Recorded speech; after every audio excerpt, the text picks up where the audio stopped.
ويقبض ما يمسكهن إلا الرحمن إنه بكل شيء بصير. أمن هذا الذي هو جند لكم ينصركم من دون الرحمن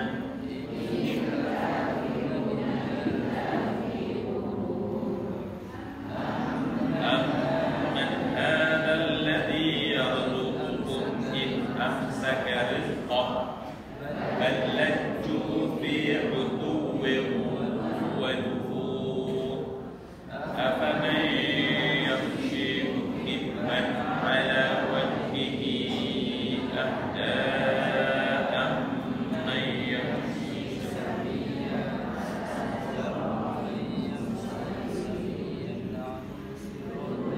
قل هو الذي أنشأكم وجعل لكم السمع والأبصار والأفئدة قليلا ما تشكرون. قل هو الذي ذرأكم في الأرض وإليه تحشرون.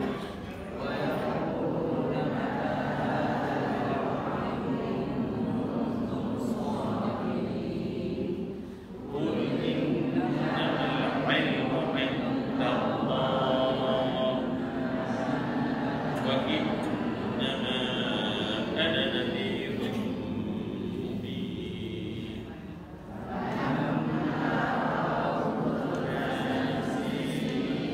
وجوه الذين كفروا وقيل هذا الذي كنتم به تدعون. قل أرأيتم إن أهلكني الله ومن معي أو رحمنا فمن يجيب الكافرين من عذاب أليم.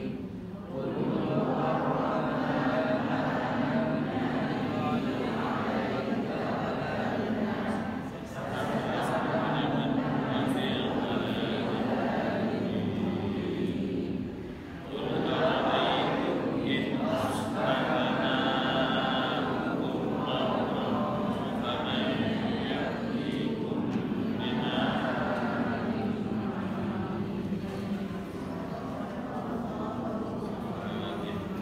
الفاتحة. أعوذ بالله من الشيطان الرجيم. بسم الله الرحمن الرحيم. الحمد لله رب العالمين الرحمن الرحيم مالك يوم الدين إياك نعبد وإياك نستعين اهدنا الصراط المستقيم صراط الذين أنعمت عليهم غير المغضوب عليهم ولا الضالين آمين. Baca nama yang biasa kita baca. Bismillahirrahmanirrahim. Allahumma inni abduka wa banu abdik wa banu amatik nasiyati biyadik madin fiyya hukmuk wa adluk fiyya qada'uk as'aluka bikulli ismin huwa laka sammaita bihi nafsak aw anzaltahu fi kitabik aw 'allamtahu ahadan min khalqik aw ista'tharta bihi fi 'ilmil ghaibi 'indak an taj'ala al-Qur'ana al-'azima rabi'a qalbi wa nura sadri wa jilaa huzni wa dhahaba hammi wa ghammi wa an taqdiya hajati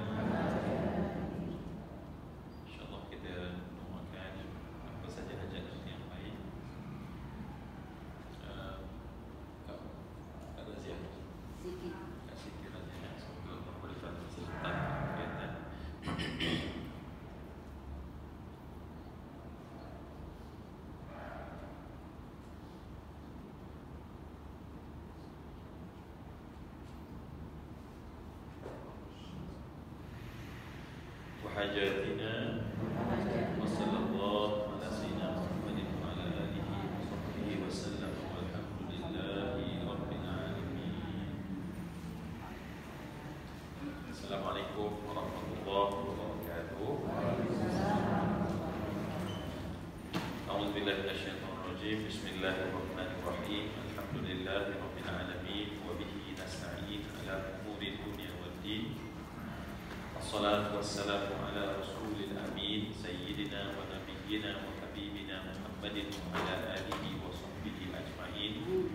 اللهم رب اشرح لي صدري ويسر لي أمري واحلل عقدة من لساني يفقهوا قولي.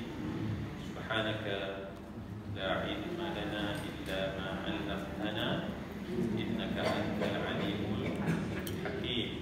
لا حول ولا قوة إلا بالله العلي العظيم. وبعد. Sekali tentulah kita ucapkan terima kasih kepada pihak Masjid Al-Khairiyah kerana memberikan ruang keselesaan kepada kita untuk sama-sama berada di dalam masjid ini. Semoga Allah memberikan semua kebaikan dan ganjaran yang baik kepada mereka. Okey, sebelum tu kereta VJ9187 sebab potong pokok jadi takut efek pada kereta VJ ya VJU 9187. Ada ke tak? Tak ada. Orang bawah ke orang haji dulu. Okey. Baik, dan seterusnya adalah semua yang saya hormati, kasihi, rakan-rakan, sahabat saya yang bersama dalam setiap pertemuan kita pada hari Rabu, dan juga rakan-rakan yang bersama kita melalui platform di FB masjid kita. Baik, alhamdulillah kita berada di hujung tahun ini, di hujung tahun Masehi. Okey, kita berada di jadi dia bertanya saya dengar tu ni. Salam-salam tadi pun tak dengar. Dengar. Okey. Tak jelas ya. Okey. Jadi kita berada pada hujung tahun.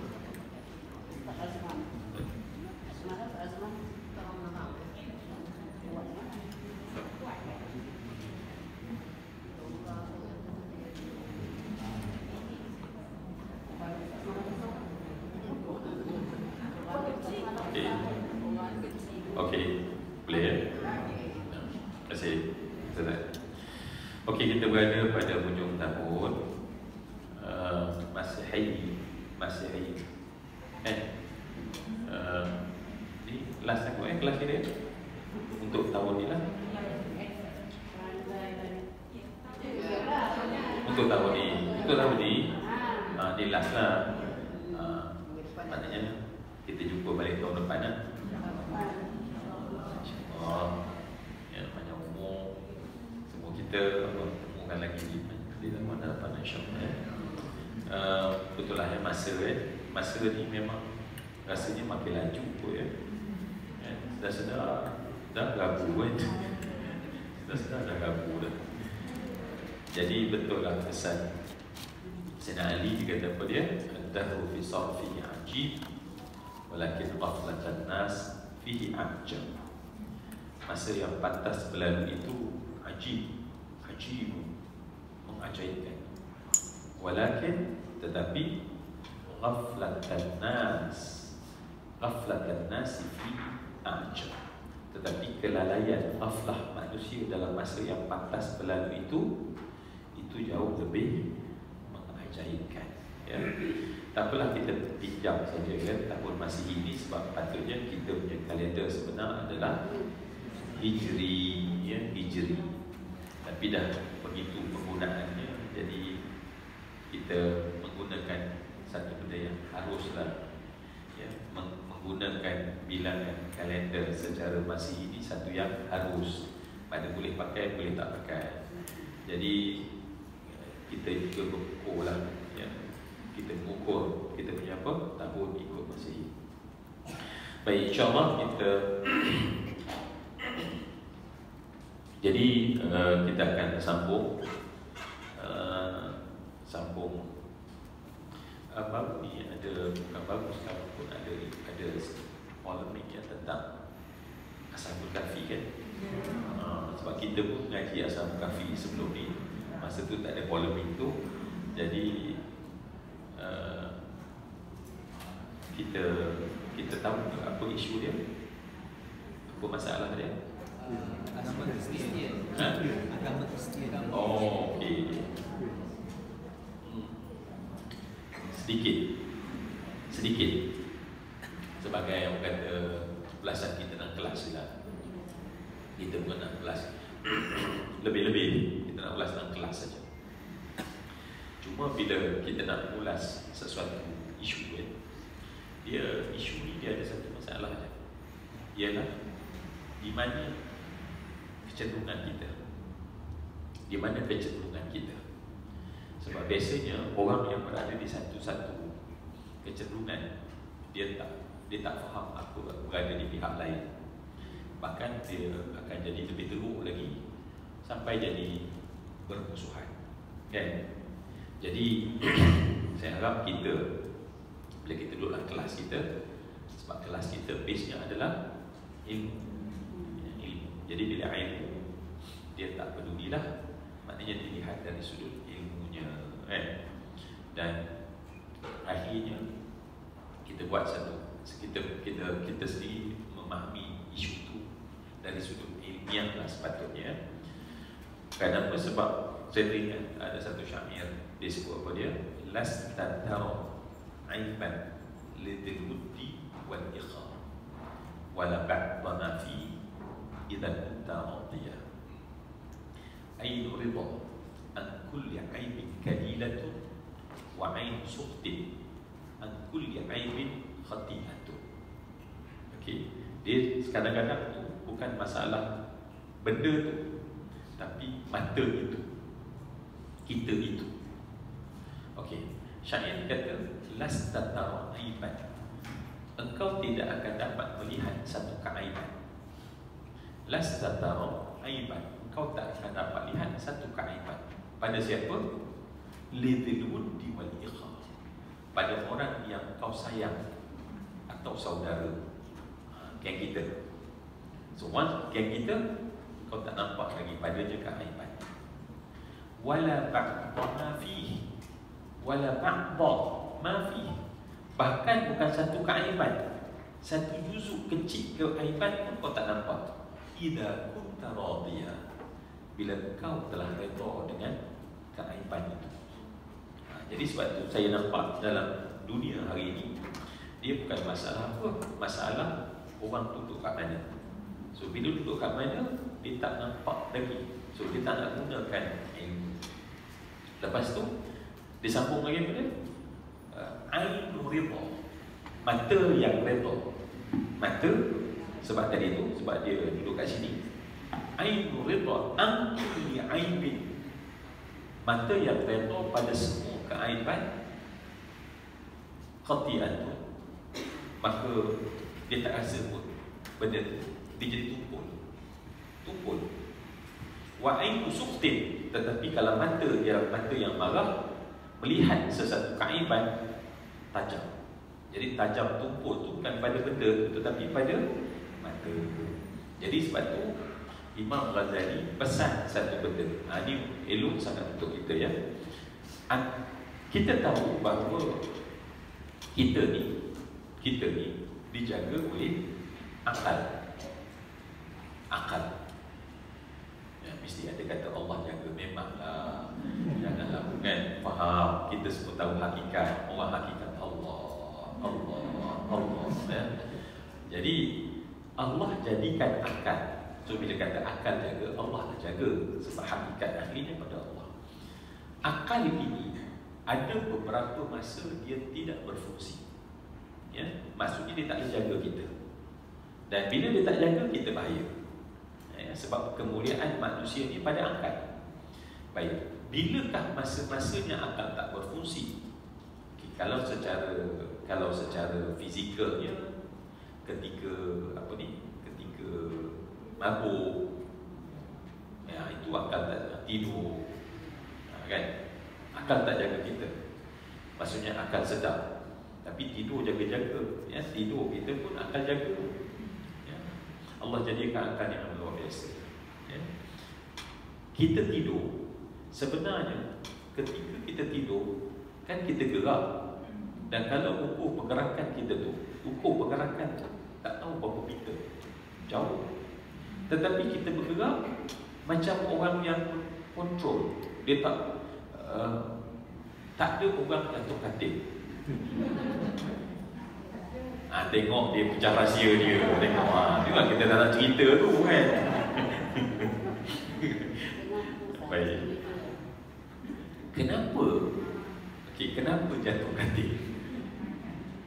Sebab sama ada dia tempat tu baru, so akal tak boleh nak figure, dia tak boleh ukur. Ya, dia so, akal dia tengok, dia dah tahu bila kita tidur, dia dah ukur dah. Ya, mungkin tempat itu tak dia tak berapa familiar, ataupun mungkin ya dia tidur dalam keadaan dia dah gelap yang dia tak tahu tempat yang baru. Itu kemungkinan. Atau yang kedua, dia terlampau penat. Mana akal tu dia tak cukup untuk baik itu special case. Itu special case. Yang takkan tiap hari jatuh kan? Takkan tiap hari jatuh. Ataupun kalau kata rumah kita lagi lah, hotel mungkin lah sekali-sekala pun lah juga kan.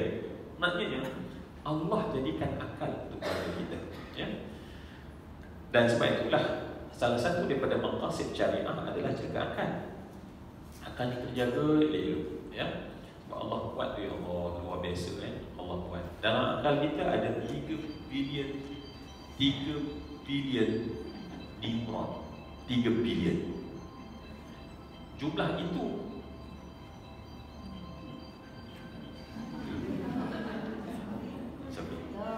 jumlah itu akan ada sampai umur kita daripada 2 tahun sampai 4 tahun. So 2-4 tahun kalau kita ada anak ke, ada cucu ke, make sure that 4 tahun adalah waktu yang paling penting. Sebab pada masa tu, ya, sampai 4 tahun sistem dia akan buat pruning. Dia buat prune macam pokok tu kan, dia trim. Dan sebab itulah bila ada seseorang yang pruning system, ya, di glacial cell dia tak kuat, maka sebab itu dia jadi lebih neuron. So lebih neuron, apa jadi? Jadilah autism. Sebab dia terlampau lebih. Sebab tu budak yang autism dia lebih.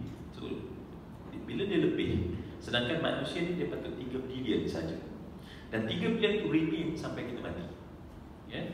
Sebab tu bila dicedera, so tempat lain yang Allah jadikan neuron lain cover supaya, sebab jumlah tu tak bertambah lagi lah, ya. Dan nak ceritanya Allah kuat, ya. Kalau kita tengok, Masya Allah, hebat Allah buat untuk jaga kita. Okey, jauh sangat saya pergi, tak maaf. Ya, 7 tahun sembang-sembang je kot, kan. Jadi mana? Neuron dah berak, neuron dah habis. Tetapi sebegitu hebat secara fizikalnya fungsi otak kita, ya, fungsi otak kita boleh jadi tidak berfungsi pada satu keadaan yang disebut sebagai taksub. Biasa dengan taksub, ataupun dalam lebih tepatnya adalah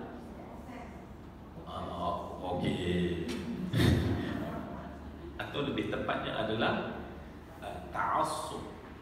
Sebab dia bahasa Arab, tapi bila pergi Melayu kan leceh, ta'assub. Ain suat tu jadi taksub je. Jadi taksub, T-A-K-S-U-B, taksub. Asalnya ta'assub. Ta'assaba ya ta'assab ta'assuban, muta'assibun muta'assab, muta'assab la ta'assab ta'assab mutasab mutasab wa yatasab mutasab mutasab mutasab. Tafa'ala tafa'alu tafa'ala tafa'ala So ta'assub, ya, ta'assub. Sebab tu Imam Ghazali kata, ni untuk kita orang belajar, untuk kita orang belajar. Ta'assub disebut sebagai fanatik lah, fanatik. Tetapi jaga-jaga sebab orang belajar ni kadang-kadang datang satu racun dalam orang bagi. Jangan ta'assub dengan mazhab. Ada juga dia pergi kata jangan ta'assub dengan mazhab, jangan fanatik dengan mazhab. Okey, sebab itu kena saya pun berhadapan kadang-kadang orang tanya kan, sebab hari ni orang cakap kita tak payahlah ta'assub dengan mazhab. Sedangkan kalau kita tengok kita kalau saya tanya Fat, sorry Fat, saya Fat, apa nama?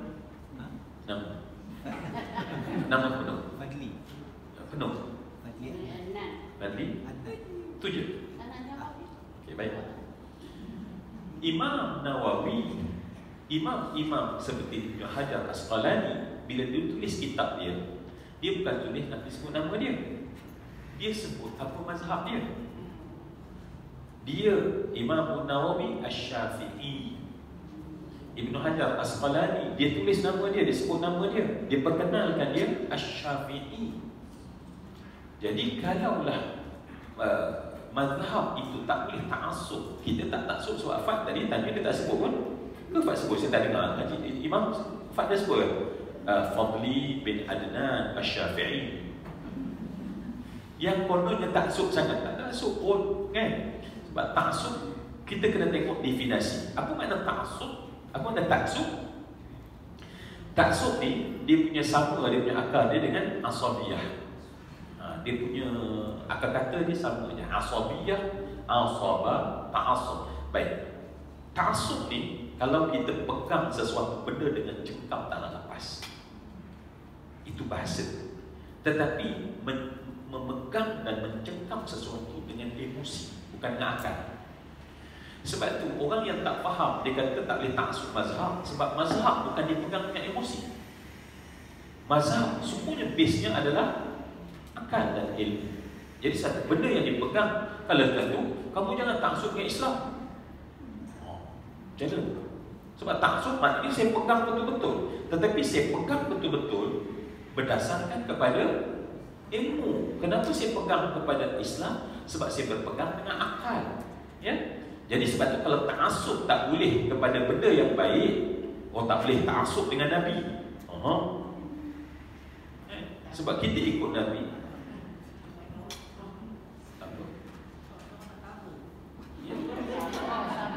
Okey. Ya.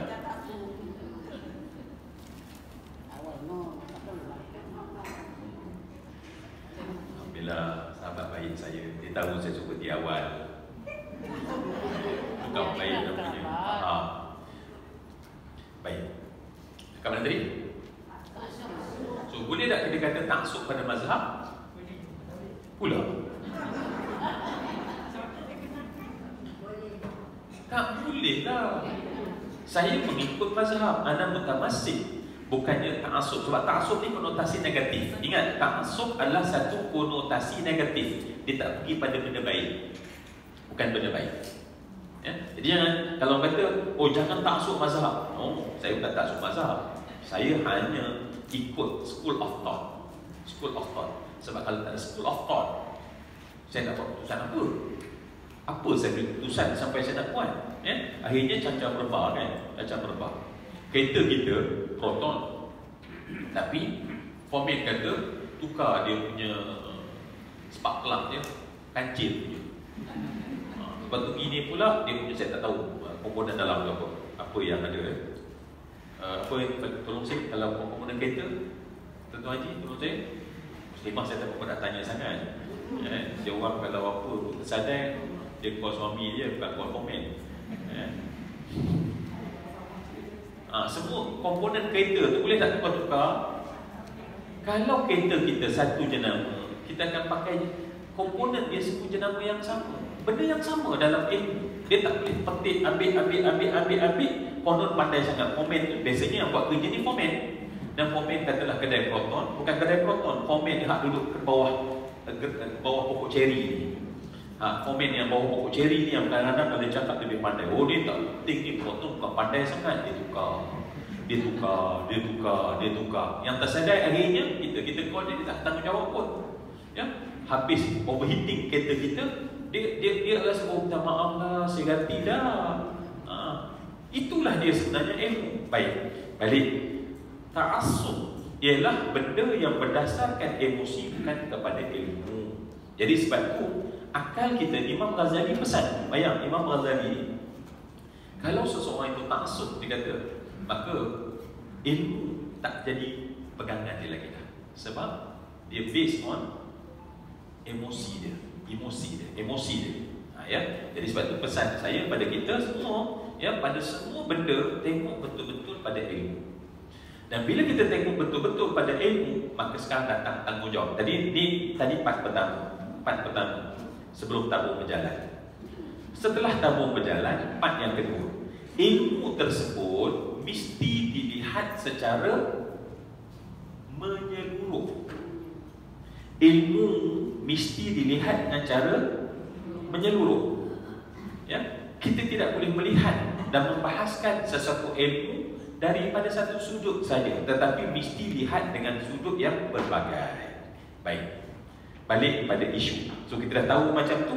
So sekarang ni Ashabul Kahfi, ya, statementnya Kristian, ya, Kristian. Saya tak berapa jelas sangat lah isu dia. Saya nak cerita saja, ya.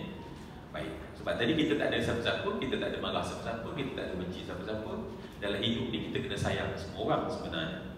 Kita latih diri kita sayang. Kalau pun dia buat salah, kita tak suka salah dia, tetapi orang ni kita sayang. Ya, kita jangan biasa ajar kita ni benci orang. Jangan biasa ajar kita benci orang. Walaupun pada ahli maksiat, kita benci pada maksiat, kita kena pisahkan. Tetapi bukan pada batang tubuh. Nama dia si fulan kita tak benci. Siapa pun, ya, siapa pun. Apatah lagi orang sesama Islam, sesama kita. Sebab kalau pendirian ini kita tak ambil, asal orang tak sama dengan kita boleh benci, kita buat musuh. Dan akhirnya apa jadi kepada kita semua kalau kita semua saling buat musuh? Sebab kita semua bukan sentiasa sama, kan? Saya, ya, walaupun dah lama tak dapat cuba dah, kan, ada orang dia tak suka cuba dah. Oh, saya kenapa tak suka cuba badak? Kan cuba badak tu bagus, dalam tu ada badak seekor. Saya tak suka sebab namanya badak, tapi badak tak ada. Dah tak payah berkelahi. Suka anak kita kan berapa orang? Sama ke makannya? Tak, baju warna tak sama. Manusia memang pattern yang begitu. Jadi kalaulah kita buat satu decision, ialah orang asal tak sama dengan kita benci, akhirnya kita tak akan duduk dengan siapa pun sebab kita benci, sebab semua orang tak sama. Jadi sebab tu, the best part adalah kita latih diri kita. Kita sayang semua. Ya? Kan kita dah cerita tentang Nabi hatta munafik. Ingat dah? Hatta orang munafik. Sebab Nabi pisahkan perbuatan munafik dengan tubuh dia. Abdullah bin Ubay Ibn Salul tersebut dipisah daripada perbuatan munafik dia. Munafik adalah perbuatan dia, tetapi identik dia adalah namanya adalah Abdullah bin Ubay bin Salul. Dan nanti kita cerita lah, Fad hantar saya. Fad ni bila Fad hantar pada grup kita ni, ya, Fadli dia buat summary, lepas tu dia nantilah kita share ilmu kita tu, supaya nanti ada dia punya teks kemudian. So orang belajar biasa ada teks dulu, kan. So kita datang teks kemudian. Setelah bincang dapat teks. Jadi simpan, jadikan dia ingatan, insyaAllah, ya. Apa dia? Bayang. Allah kata, kalau pun kamu minta istaghfir lahu aw la tastaghfir lahu 70 marrah. Kalau pun kamu minta ampun, ataupun kamu tidak minta ampun, ataupun kamu minta ampun pada mereka 70 kali, Allah tak akan ampunkan. Apa kata Nabi? Apa kata Nabi? Okey, saya ulang sekali lagi. Ya. Kalau kamu tidak minta ampun ke, atau minta ampun walaupun sebanyak 70 kali, mereka tak akan diampunkan. Apa Nabi buat? Apa Nabi kata? Aku nak minta ampun lebih daripada 70 kali. Padahal kan kepada siapa? Kepada kepala orang munafik. Maknanya Nabi ada satu perasaan yang saya tak tahu lah. Saya bila tengok hadis ni, ayat ni, dia duduk seorang kita menangis.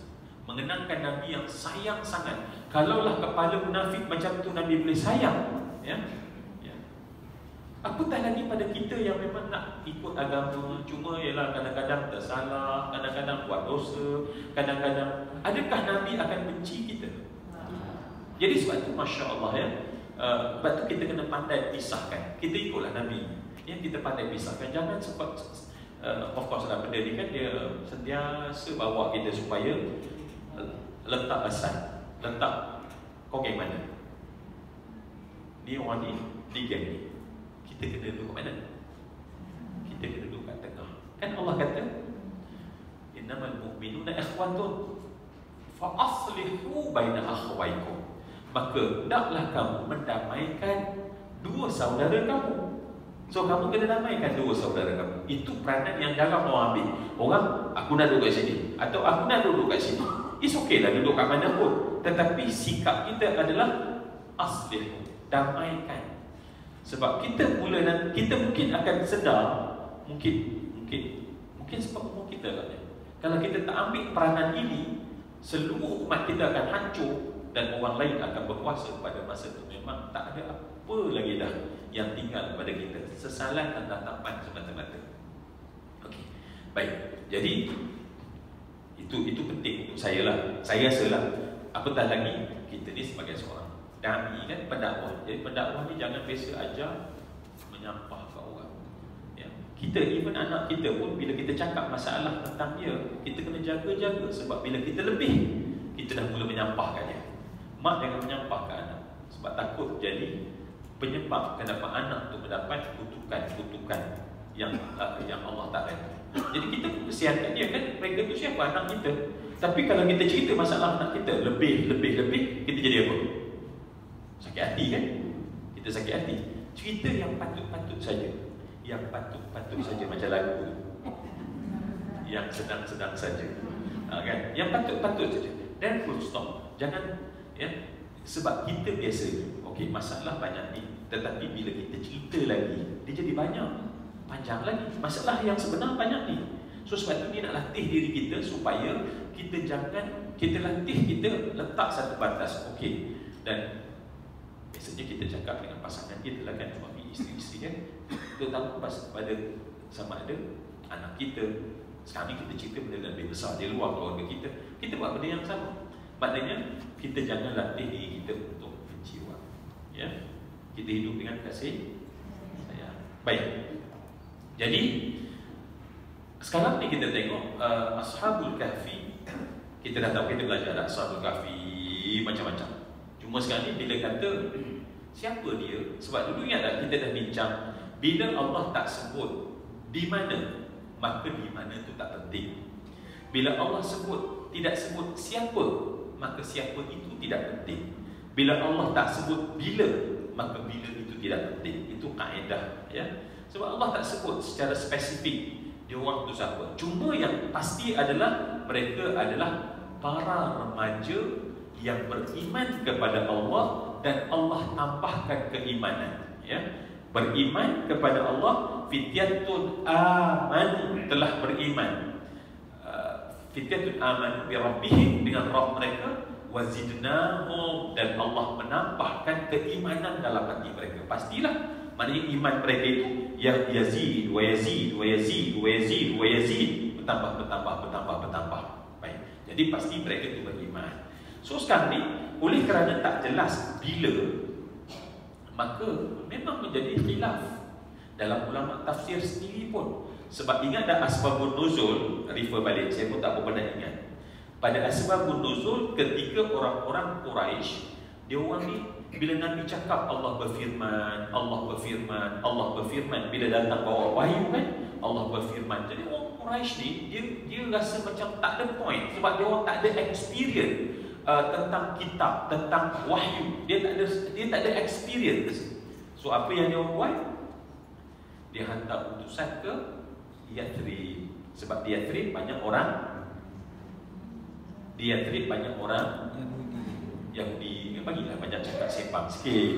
Ini banyak orang. Kan Sepang pun macam tu, lah sedap sikit. Ya, kan? Khusyuk macam tu. Ya. Tertidur tu lain lah tengok. Jadi orang Yahudi memang terkenal bercerita tentang wahyu, cerita tentang kitab. Okey, ringkas kita tahu Maka mereka pun jumpa dengan orang-orang. Ada 3 orang dalam catatan kita, ada nama dia, kita dah saya cerita. Even saya mungkin masa kita cerita dulu, saya ceritakan tentang latar belakang 3 orang tu sendiri, ya, pembesar daripada Quraisy. Dan akhirnya orang Yahudi tersebut pergi utusan, dan kemudian si orang yang trip kata macam inilah, ya, kita kata make it simple, kamu balik, kamu tanya dia 3 soalan. Kalau dia boleh jawab 3 soalan, memang dia Nabi. Tapi kalau tidak, dia bohong. Bohong. Dia bohong. Kata. Baik. Apa 3 soalan? Yang pertama tentang mereka yang terperangkap dalam gua. Yang kedua tanya tentang roh. Yang ketiga tanya tentang orang yang berjalan daripada penjuru alam ke penjuru alam. Maka Allah turunkan surah Kahfi. Kan asbabun nuzulnya macam tu. Jadi bila balik mereka seronoklah. Ini Muhammad ni tipu ni, kan? Jadi tanya. Dan sebab itulah Allah menceritakan kisah Ashabul Kahfi. Sebab itulah yang dimaksudkan dengan.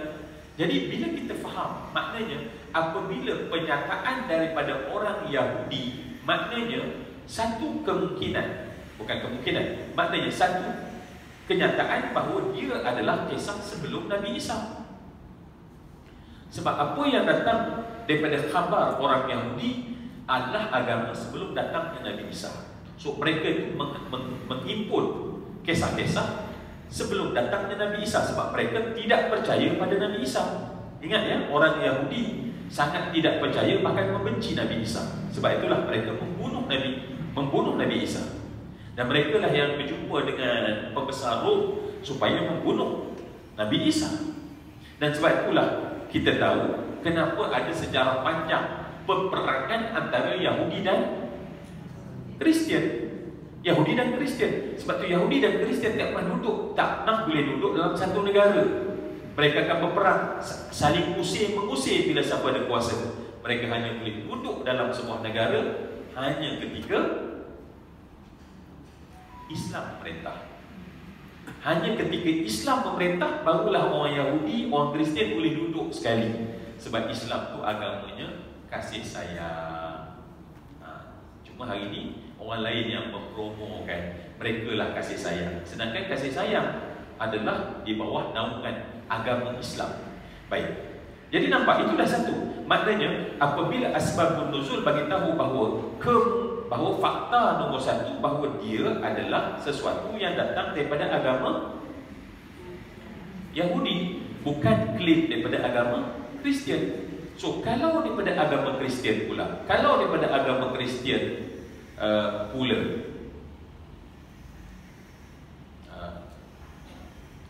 pertama sekali fakta pertama. Tetapi ingat, nombor satu, bila Allah tak sebut siapa, di mana, bila, pada kita, boleh jadi je.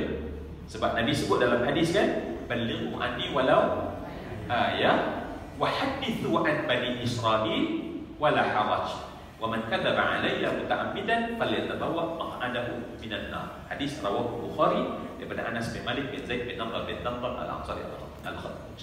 Baik. Hadis tu ada 3. Sampaikan dari aku dalam satu ayat. Kemudian ceritakanlah dari Bani Israel, tak ada masalah. Hadithu an Bani Israel wala haraj.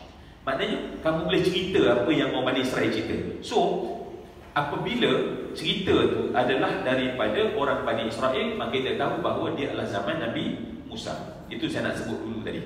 So kalau dia daripada Kristian, so sumber Kristian adalah daripada kitab mereka yang disebut sebagai Bible.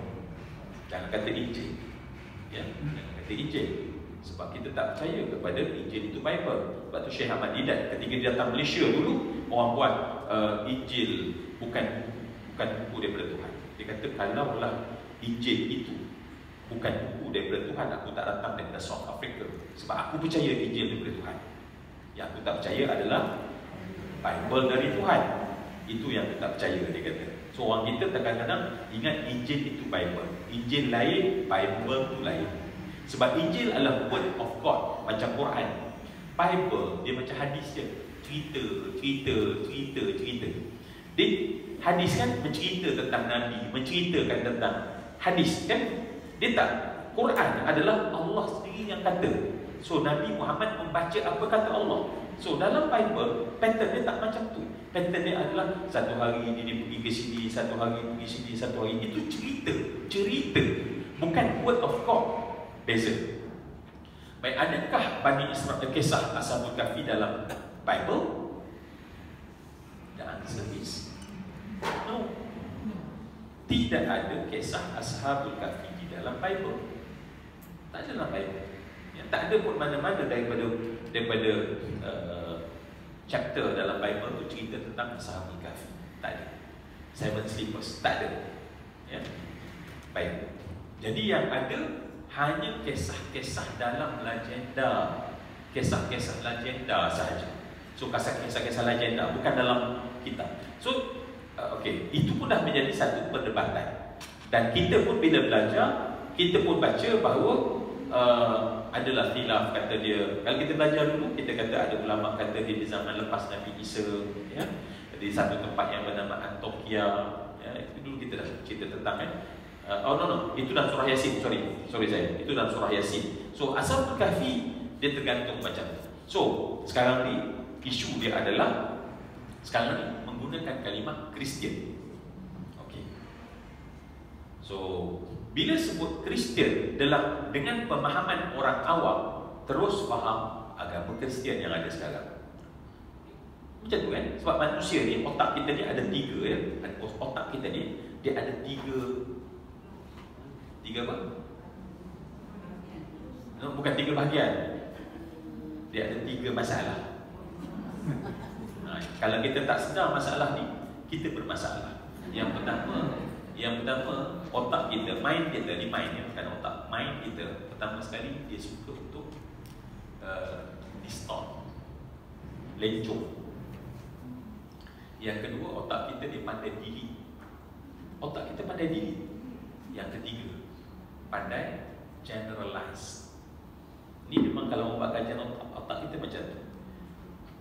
Katalah bila kita cerita tentang satu benda, otak kita distort. Oh, itu kisah tu tak ada kena-mengena. Kita je yang bila tengok drama, kenapa kita sedih lebih-lebih? Kita rasa kita lah tu yang kena.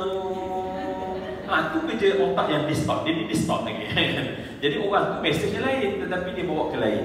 Itu nombor satu. Yang kedua, oleh kerana otak dia kena banyak sangat, so dia pandai delete. Ni sepanjang saya bercakap daripada tadi, katanya seorang dengan seorang, ada yang kita tak ingat diingat, orang ni diingat lain sebab otak kita delete, sebab dia tak boleh masuk semua dalam barrel, dia masuk semua sekali. Dia keluar, dia delete siap-siap. Yang ketiga adalah ni paling bahaya, generalize. Otak kita mudah buat kesimpulan. Sebab tu kita biasa dengar orang cakap, saya ni semua tak suka. Semua I cakap you tak dengar. Kita guna semua. Mari kita duduk je. Semua tak suka tu berapa orang? Bila kita duduk dalam kelas semua tak suka I. Okey, kita duduk je. Berapa orang? Kita ada berapa orang ni? Lah ya Allah. Cari tak ada pun. Otak dia buat generalization. Dan generalization bahaya. Kenapa? Sebab bila seorang bercakap tentang Ashabul Kahfi adalah Kristian, so generalization dia akan mengikut apa kebiasaan. Oh, maknanya ialah apa yang ada pada hari ini, maka dia go to another conclusion. Maknanya Ashabul Kahfi beriman dengan Trinity. Nampak tak dia punya flow dia tu? Flow. Sebab itu di situ yang menjadi polemik.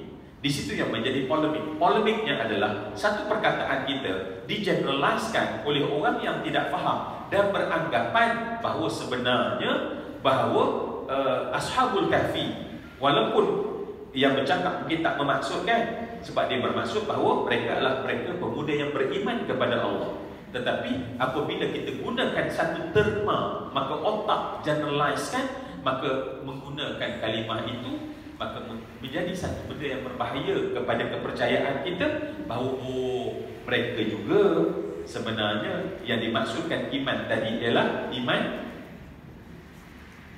Sebab Kristian ialah yang beriman, bukan mereka tidak beriman dengan Allah sebagai Tuhan, tetapi ada lagi sebagai Tuhan. Syekh Trinity kan. Baik. Itu dia punya isu dia. Dan saya yakin ini yang ditakuti oleh ulama. Jadi ulama ni nak tegur hak ini. Takut hak ini nanti menjadi satu benda, kerana apatah lagi zaman sekarang ada satu gerakan yang memang kuat supaya agama ni nampak sama, yang kemudian bukan menguntungkan Islam tetapi menguntungkan agama lain. Sehingga anak ni jangan cakap kita memang bagi mengaji hari Rabu ya. Anak-anak kita yang kita tak tahu apa yang dia mau explore, akhirnya membuat kesimpulan agama ni sama je.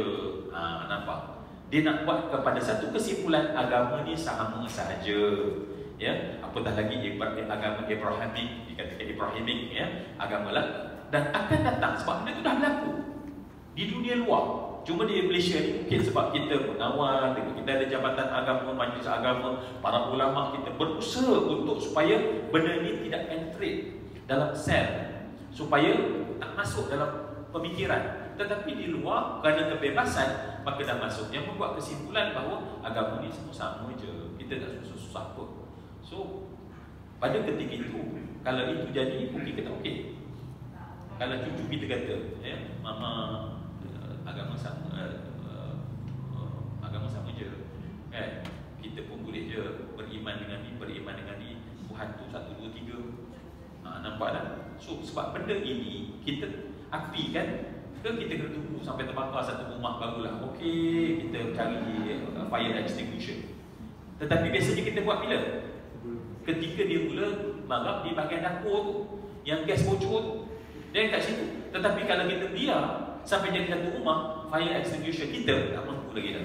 Bomba pun belum tentu. Bomba hanya boleh akan mengukur kerugian saja. Jadi adakah kita nak benda yang sama? Baik, saya nampak bahawa di situ je. So sebab itulah siapa nak bercakap soal ini, dia kena benar-benar cermat. Cermat je.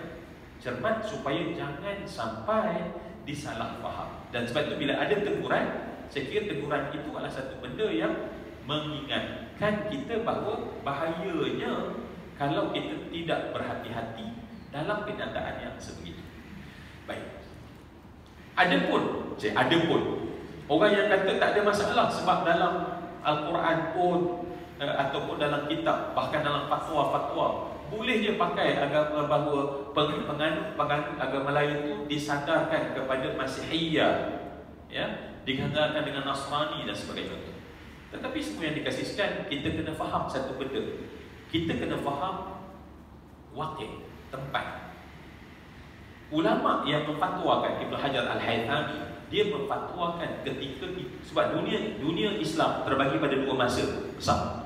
Yang pertama sebelum khilafah, yang kedua adalah setelah kejatuhan khilafah. Tak sama dua itu. Ya. Sebelum khilafah, zaman dulu khilafah Islamiah dicuba jaga. Jadi sebab itu keadaan tak sama. Sebelum kejatuhan Islam, saya nak tanya, sebelum kejatuhan Islam, manusia kaya siapa? Sebelum kejatuhan Islam, orang kaya di dunia siapa? Orang Islam. Setelah kejatuhan Islam, bacalah sejarah Rothschild yang sangat kaya sekarang. Bukan kaya sejak zaman 1000 tahun dulu. Dia hanya kaya selepas peperangan. Maknanya orang yang mendapat untung setelah peperangan menang, mereka menang dan umat Islam kalah. Dan sebab itu kita tak jumpa orang Islam kaya lepas daripada itu. Sebab apa? Sebab ini zaman kita membayar harga kekalahan. Dan bukan sekadar itu, tetapi pemahaman yang segini. Sebab itu kalaulah ulama kata tak apa, kita duk tak apa, dan kemudian makin lama menjadi normalisasi, dan akhirnya apa yang dianggap disebut dalam fatwa, dalam khutbah Jumaat di Islam liberal yang berbahaya kepada pemahaman anak cucu kita, maka dia akan jadi sebab kita dah normalisasikan dia. Jadi pada saya benda ini patutnya dicermati. Siapa nak bercakap kena cermat. Maksudnya kena ada knowledge, bukan sekadar ilmu, tetapi memahami situasi dan kondisi semasa. So kalau kita faham, kita jawab tu lebih cermatlah. Dan itu umat Islam ni kan, dia jadi macam satu penyakit disebut apologetic. Kita rasa bersalah sentiasa. Kita rasa dengan cara ni barulah orang akan baik dengan kita. Tak. Kita tak perlu pun pergi sembahyang dalam gereja orang barulah orang akan sayang, orang Kristian sayang kita. Kita bagi tahu hak kita, mereka dengan kita, sebab kita ada sejarah yang sangat kuat. Ingat, umat Islam ada sejarah yang sangat kuat bagaimana berhadapan dengan agama lain. Maknanya kita punya toleransi agama dibukti dalam sejarah. Boleh tengok bagaimana Salahuddin Al-Ayyubi ketika dia menjadi Amirul Mukminin, ketika Richard the Lionheart boleh bunuh begitu ramai umat Islam. Tetapi ketika Salahuddin Al-Ayyubi menang, dia buat tak benda yang sama? Dia tak buat benda yang sama. Itu bukti bahawa umat Islam ada sejarah yang sangat hebat dalam menjaga soal toleransi.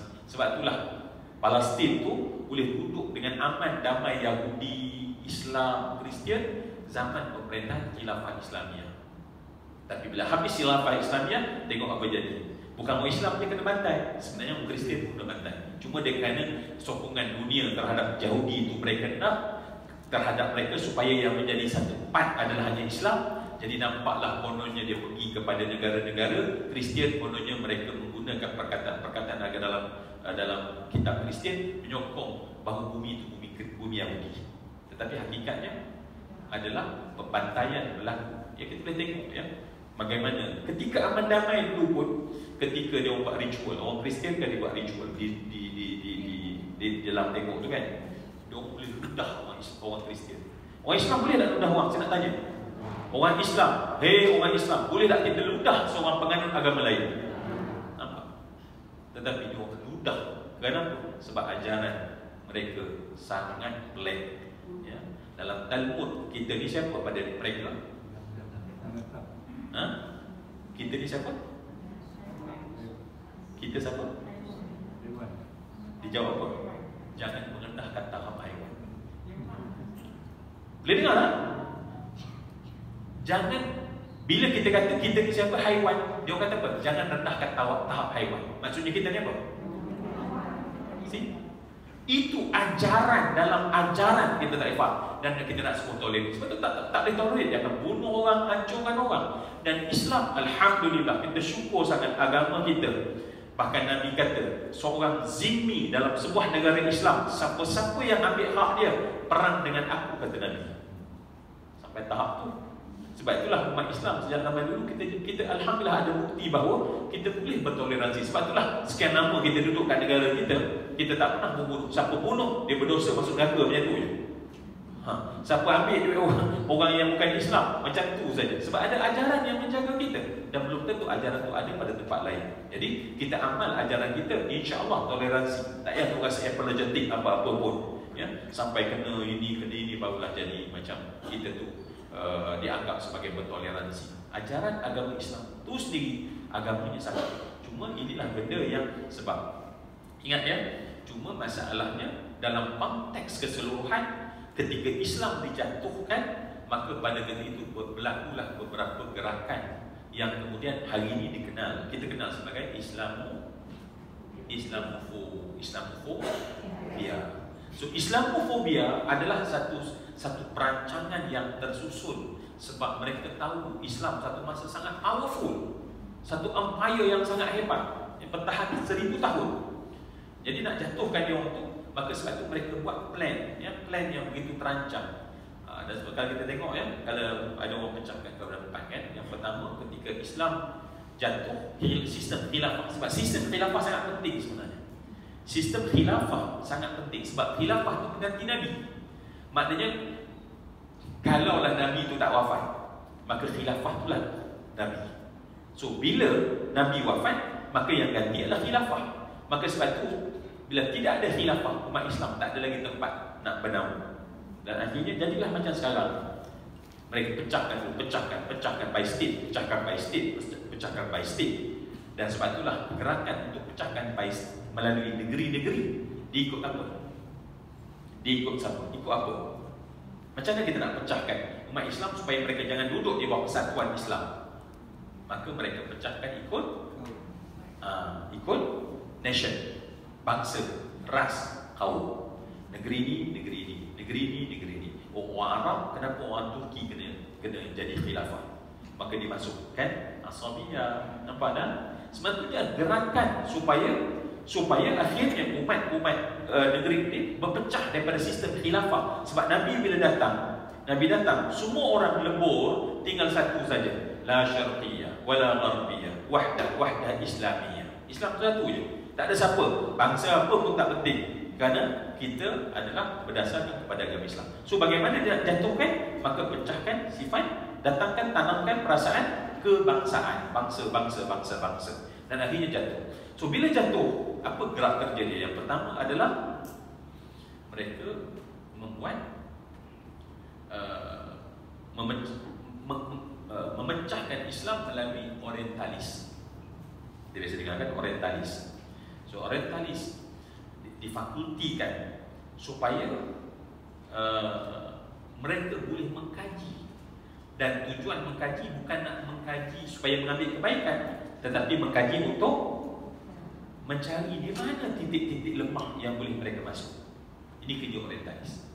Itu fasa. Sekarang kita dengar dah orientalis, kita dah tak dengar lagi dah. Kita kalau baca sejarah, kita baca sejarah Senok Groje. Biasanya tentang Senok Groje kan, bagaimana dia pecahkan Aceh ya. Sampai mereka menyamar menjadi orang alim, duduk di Mekah berapa tahun, pulang menjadi syekh. Tetapi ajaran yang dibawa ialah pakai baca Quran, pakai baca hadis, sebut perkataan ulama, tetapi mencari di mana yang melemahkan umat Islam. Maka masuk yang kedua ialah bila dia dah tak orientalis tersebut, fasa kedua ialah menggunakan umat Islam sendiri. Sekarang dia tak perlu orang dia menyamar jadi orang Islam, jadi syekh. Sekarang ni create syekh orang Islam sendiri. So orang Islam, so dimasukkan pengajian yang mengikut ajaran mereka, supaya nanti lahir para ulama-ulama yang bercakap demi untuk faedah mereka dan menghancurkan umat Islam. Dan mereka biasanya plan ini pada dua kelompok. Sebab kepimpinan dalam sebuah negara, ulul amri terbagi pada dua. Satu adalah siapa pemerintah, yang kedua adalah ilmuwan.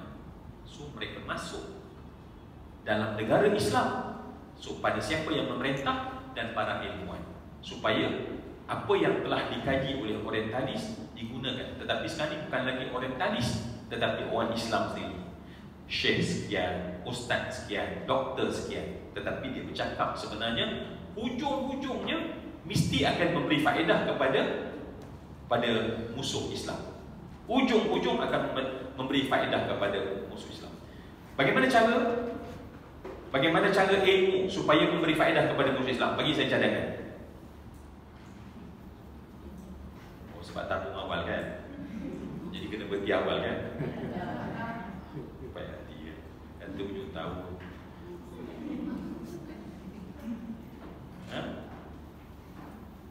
Bagaimana satu contoh ilmu yang keluar daripada mulut syekh, ustaz, doktor, tetapi yang akan merugikan Islam dan yang akan menguntungkan musuh. Bagi satu contoh yang paling jelas.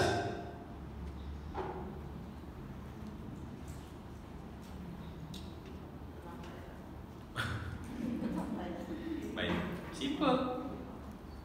Memberi dalam ajaran itu yang akan menyebabkan umat Islam berpecah. Ajar satu benda berdasarkan Quran dan hadis, hujah yang mantap, tetapi at the end umat Islam berpecah. Sampai matlamat. Umat Islam dah hakik ya? Kemudian pecah lagi. Kan?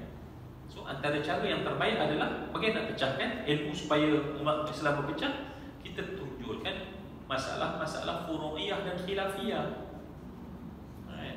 Oh ni tak boleh, ini, dan akhirnya bertelagahlah. Itulah matlamat dia, supaya umat Islam bertelagah antara satu sama lain atas, sebab dia dah masuk fasa kedua. Fasa kedua adalah fasa di mana menggunakan umat Islam yang telah dibiaya,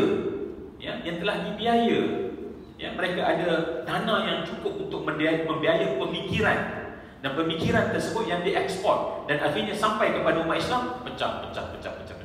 Kan? Benda yang sekecil-kecil tidak yang patut tak boleh jadi kelayu, kata kelayu. Apa hal? Baca Quran pun ini yang dilakukan dan terus dilakukan sampai umat Islam pecah lagi. Apatah lagi sekarang ada benda ni kan? Ni boleh semua orang boleh sebar. Dulu mungkin TV saja, radio saja. Sekarang ni semua orang boleh sebar. Semua orang boleh react. Semua orang boleh keluar pendapat masing-masing. Ya, pendapatan tak keluar juga. Baik, semua yang dikasih sekalian, akhirnya syabas, pecah belahlah umat Islam dengan ilmu. Okay? Jadi kita, caranya senang je. Kita paling betul, orang lain semua salah. Ajar tu je. Ajar kita paling betul, orang lain salah. Sedangkan Nabi mengajar, bila kita betul, orang lain pun betul. Dan itu dipahami oleh ulama lain zaman dulu. Kita mungkin betul, tetapi orang lain juga betul. Kita mungkin betul, orang lain betul, kita mungkin salah. Sebab itu masalah ijtihad. No, tak. Satu saja. Ini saja. Kebenaran tu satu saja. Ya? Dan inilah yang dicucuk, dimasukkan sampai akhirnya berpecah belah umat Islam. Syabas. Ya? Sebab hanya menjalankan agenda semata-mata. Sebab memang dah dirangka benda tersebut. Dan akhir sekali, ya, masuklah pada lepas bila kita tengok plan yang lebih besar, ya, dan plan yang lebih besar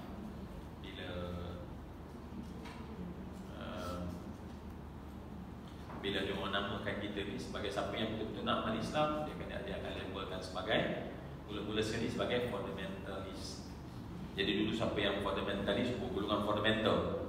So golongan fundamentalist. So kita pun Islam ni yang bila nak amal sikit, dia golongan fundamentalist. Kemudian dia naik sikit bagi istilah ekstremis. Ni orang ekstrim ni. Ni ekstrim ni, pakai serban ni ekstrim. Ni pakai tudung ni ekstrim ni. Kita pun takut, kita tak naklah ekstrim. Kami nak okey-okey je. Dan akhir sekali dia nak pergi bawa ni Islamofobia punya plan tau. Islamofobia punya plan. Dan kemudian akhir sekali ialah teroris. Asal siapa nak bercakap soal Islam, maka teroris. So sebab itu dalam pelaksanaan menjadikan Islam teroris, maka ajaran Islam itu akan dibawa seolah-olah jahat. Hadis dalam hadis 40, dalam tu ada hadis yang berbahaya. Sebab dia memang suntik benda itu supaya umat Islam rasa, alamak, benda ni bahaya lah. Kan hadis nombor berapa? Sebab tu hadis 40 kena buang beberapa hadis. Sebab dalam hadis tu apa dia? Contohnya hadis berapa dalam hadis 40? Umirtu an uqatilan nas hatta yashhada an la ilaha illallah wa anna Muhammadar Rasulullah. Aku diperintah untuk berperang sehinggalah orang menyebut tiada Tuhan melainkan Allah dan Muhammad Allah. Hadis ni bahaya. Suruh perang, buang. Sedangkan buang tu yang bahaya. Sebab bila buang, orang akan ambil, dia faham sendiri. Tapi kalau duduk kelas, selama ini kita mengaji, saya yakin ini pun ngaji hadis 40 kan. Kita pun ngaji hadis 40 kan. Masjid kita hadis berapa orang lepas mengaji. Nak tanya je. Bukan saya dia bagi kiamat, tanya je. Macam cuak tu macam alamak takut ni apa kawan. Nah, kita mengaji hadis 40 sejak zaman dulu, zaman tok kita, ayah kita mengaji hadis 40. Berapa orang yang orang Islam bila dia belajar hadis umirtu an uqatilan nas hatta yashhada an la ilaha illallah, dia bunuh orang. Berapa orang? Tak ada. Kenapa? Sebab kefahaman hadis itu tak suruh membunuh orang macam kita katakan tadi. Ya? Tetapi kalau ambil cara salah faham, digunakan oleh orientalis tadi, itu mungkin akan bentuk satu kelompok yang dia akan bunuh. Tetapi musuh dia buat macam mana tuan-tuan? Ketika dia takut sangat perkataan jihad, sebab ketika mereka kalah dalam perang salib, mereka tahu perang umat Islam tak boleh cara berdepan, sebab kita akan kalah akhirnya. Jadi mereka buat kalimah jihad tu. Tolong saya bagi idea sikit. Jihad ni nak buang tak boleh. Mula dia nak buang, tapi lama-lama kalimah jihad tersebut tak dia buang. So kalau tak buang buat macam mana? Bagilah idea sikit.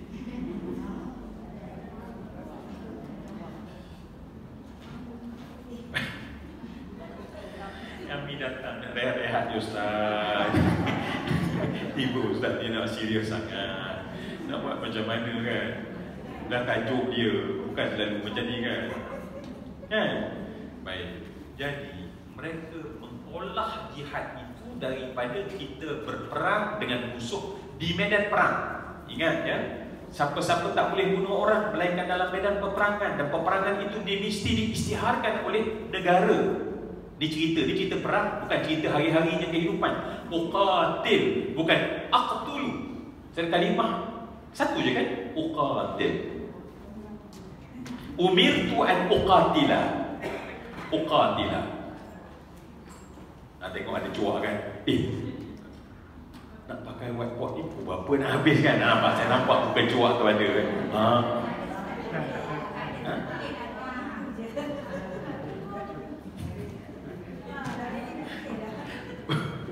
Umirtu. Dah maaf saya gurau tu. Mungkin ada yang baru datang apa Ustaz? Okey kan? Kita gurau kan? Tu haji okey. Kan? Ke tak boleh?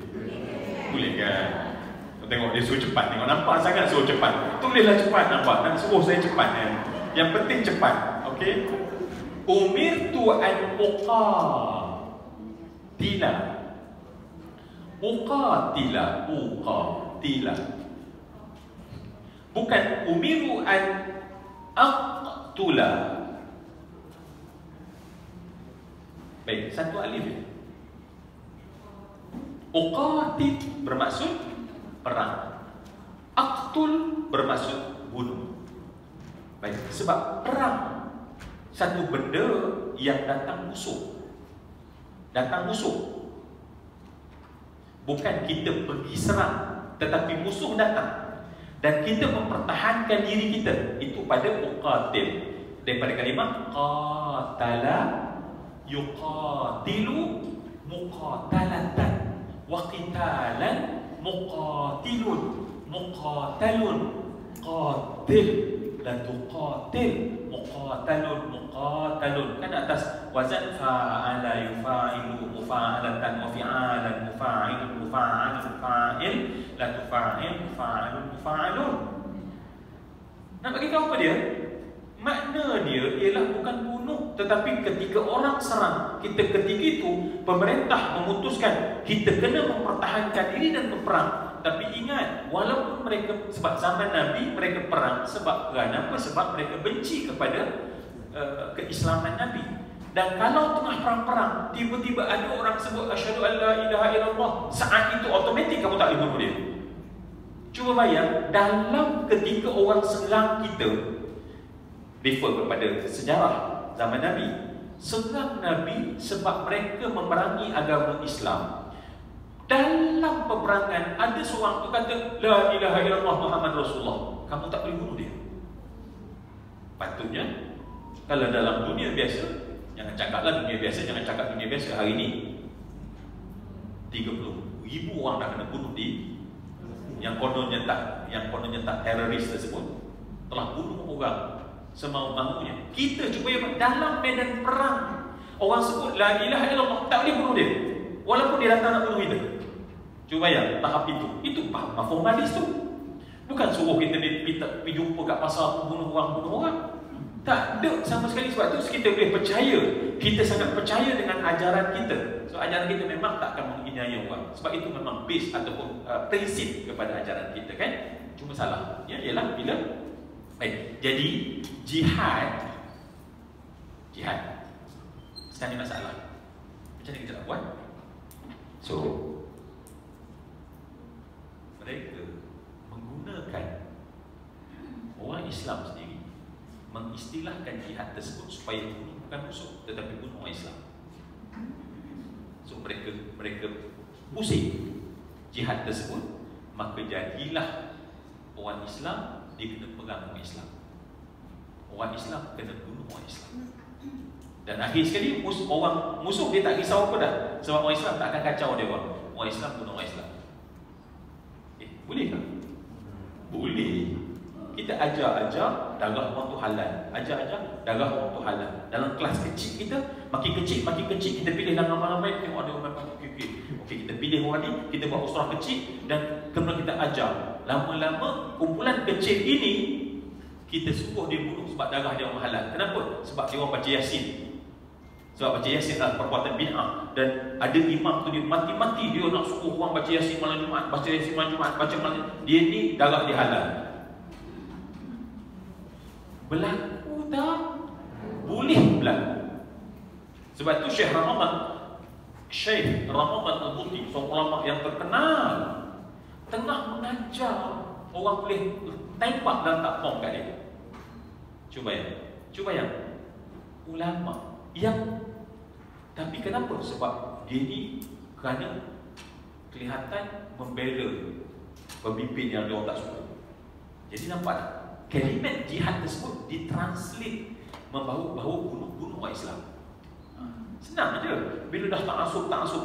Ini bukan ajaran Islam. Dia ajaran yang memang diplan oleh musuh untuk pecahkan umat Islam sendiri. Dan akhirnya umat Islam menggunakan tadi, oh ni halal darah, ni halal darah. Dia pergi kepada perbuatan bid'ah dan syirik.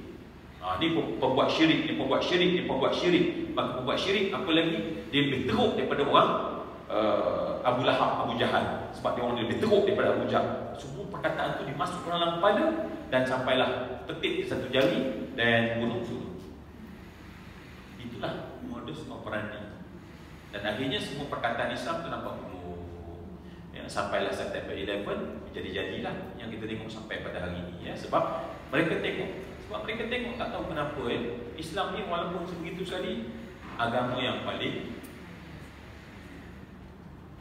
berkembang di Eropah, agama yang paling berkembang di Amerika. Jadi tekan-tekan ke mana pun ramai masuk Islam.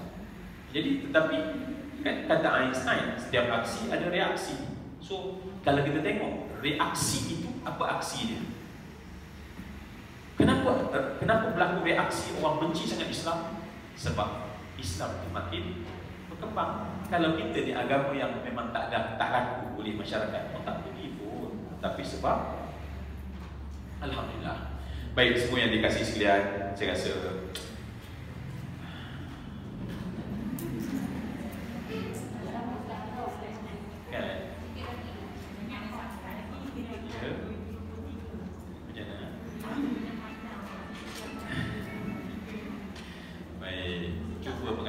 saya kan macam mana tak dengar.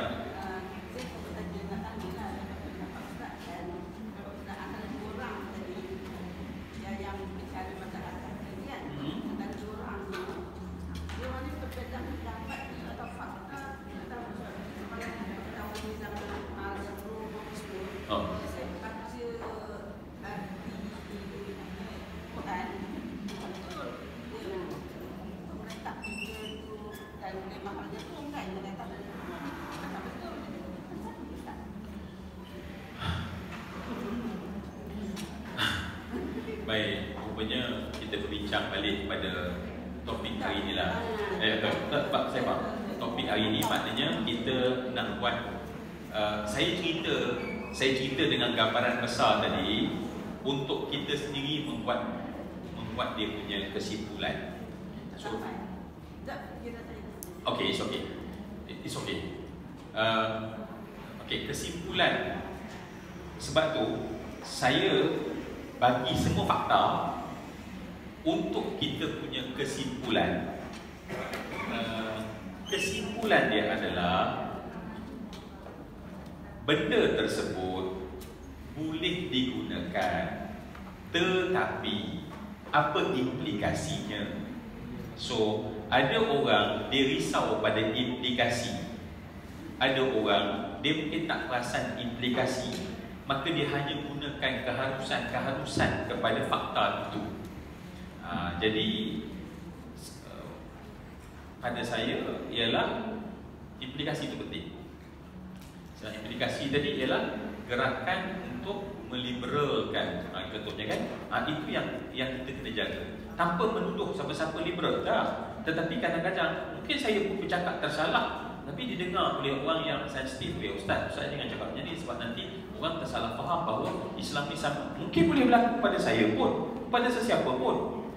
Kecuali kalau orang tu ada niat, dia jahat lah. Kalau memang dia ada niat dengan agenda tu, kita pun tak nak sampaikan niat seseorang. Tetapi saya sebut tadi adalah kita umat Islam jangan naif. Itu je. Jangan naif. Naif. Apa makna naif? Lurus bedul. Naif adalah lurus bedul. Tak apa, dah orang pun kata no. Apa implikasi dia?